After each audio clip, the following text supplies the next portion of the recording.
नमस्कार, बहुत बहुत स्वागत है आपका। थकान होना, कमजोरी होना, सिर में दर्द होना, सिर भारी होना या हल्का सा ऐसा लगना जैसे कि आपको बुखार है, हाथ पैरों में इसके साथ में दर्द होना, ये क्या है? इसका एक कारण एनीमिया भी हो सकता है। बिकॉज हमारी डाइट अभी सही नहीं है, डाइट हम प्रॉपर से नहीं ले रहे हैं।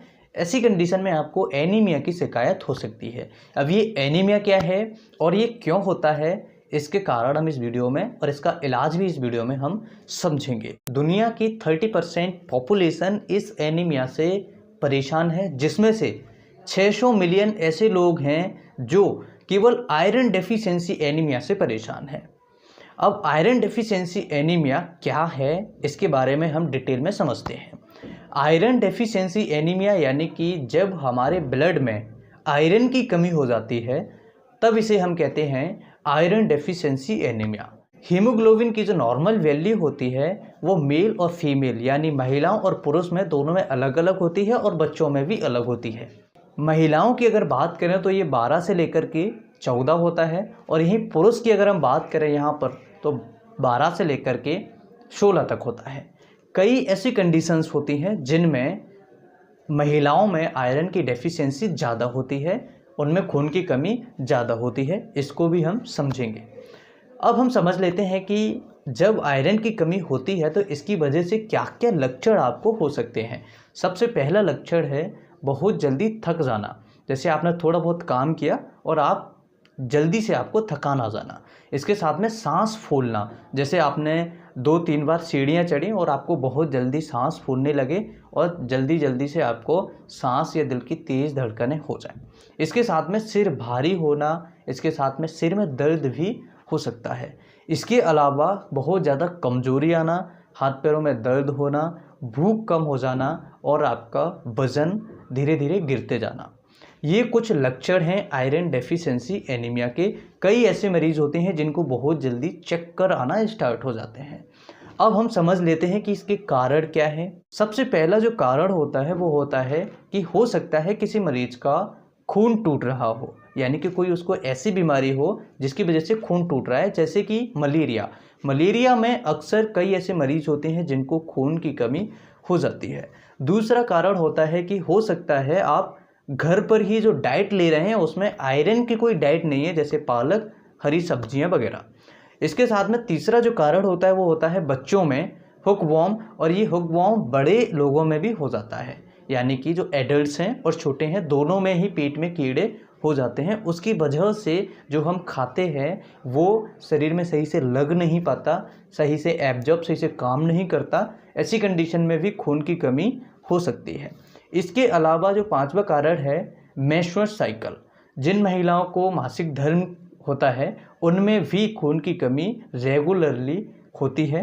हालांकि ये डाइट के थ्रू बढ़ भी जाता है तो घबराने की इनको ज़्यादा ज़रूरत नहीं होती। इसके अलावा पांचवा जो कारण होता है वो होता है ब्लीडिंग। हो सकता है आपको कहीं ऑकल्ट ब्लीडिंग हो रही हो, यानी कहीं छिपी हुई ब्लीडिंग हो रही हो, जैसे GIT की ब्लीडिंग है, यानी कि आपके पेट में जो आते हैं, पेट है वहाँ से अल्सर है वहाँ से ब्लीडिंग हो रही हो और आपको पता नहीं लग रहा हो। इसके अलावा किसी मरीज को पाइल्स अगर होते हैं, यानी बवासीर होती है जिसमें से खून अगर निकल रहा है, ऐसी कंडीशन में भी मरीजों को खून की कमी आ सकती है। या ऐसे मरीज जिनको खून बन नहीं रहा है, कई ऐसी सारी बीमारियां होती हैं जिनमें खून का प्रोडक्शन, हमारी जो हड्डी होती है वो कम काम करती है, जिससे खून नहीं बनता है, खून कम बनता है, तो उनको भी आयरन डेफिशिएंसी हो सकता है। अब हम बात कर लेते हैं कि इसे ठीक कैसे किया जाए, इसे कैसे हम निजात पा सकते हैं। सबसे पहले हम बात करेंगे मेडिसिन के बारे में। कुछ ऐसी मेडिसिन जो आयरन डेफिशिएंसी एनीमिया को ख़त्म करती है। सबसे पहली मेडिसिन है फेरस सल्फेट। ये मेडिसिन 2 टाइम या 3 टाइम आपके डॉक्टर्स दे सकते हैं और ये कम से कम 4 से 6 महीने तक आपको कंटिन्यू दे सकते हैं। कंडीशन के अकॉर्डिंग ही आपको दी जा सकती है। कम खून है, कितना कम खून है उसके हिसाब से आपको फेरस सल्फेट की मेडिसिन दी जा सकती है। इसके अलावा अगर फेरस सल्फेट से पेशेंट रिकवर नहीं होता या फिर उसको कोई परेशानी होती है, उसको सही से आते हैं उसके सही काम नहीं कर रही हैं, तो दूसरी मेडिसिन इसकी जगह पर दी जाती है जिसका नाम होता है फेरस ग्लूकोनेट। इसका डोज भी बढ़ा दिया जाता है या फिर सिचुएशन के हिसाब से इसका डोज कम भी किया जा सकता है। इसके अलावा अगर पेशेंट्स दोनों से ही रिकवर नहीं हो रहा हो या फिर ऐसी कंडीशन हो जिसमें मरीज को टैबलेट्स से आराम नहीं मिलेगा, तो वहाँ पर ऐसे मरीजों को आईवी दिया जाता है, जिसे हम कहते हैं आयरन सुक्रोज। आयरन सुक्रोज के इंजेक्शंस आते हैं जो डॉक्टर्स के निगरानी में ही दिए जाने चाहिए। इस तरह से आप एनीमिया को ट्रीट कर सकते हैं। अब हम समझ लेते हैं कि आप घर पर कैसे इसे ट्रीट कर सकते हैं। सबसे पहला जो आपको ध्यान रखना है वो है हरी सब्जियां आपको ज़्यादा से ज़्यादा खानी है। हरी सब्जियां अगर आप खाएंगे, जैसे पालक है, और इसके साथ में आपको गुड़ दूध का सेवन ज़्यादा से ज़्यादा करना है। गुड़ दूध हरी सब्जियां अगर आप खाएंगे तो आप निश्चित ही 15 दिन में आप देखेंगे कि आपका ब्लड जो है बढ़ जाएगा। और इसके साथ में चुकंदर है, सलाद है, पानी ज़्यादा से ज़्यादा पीना है।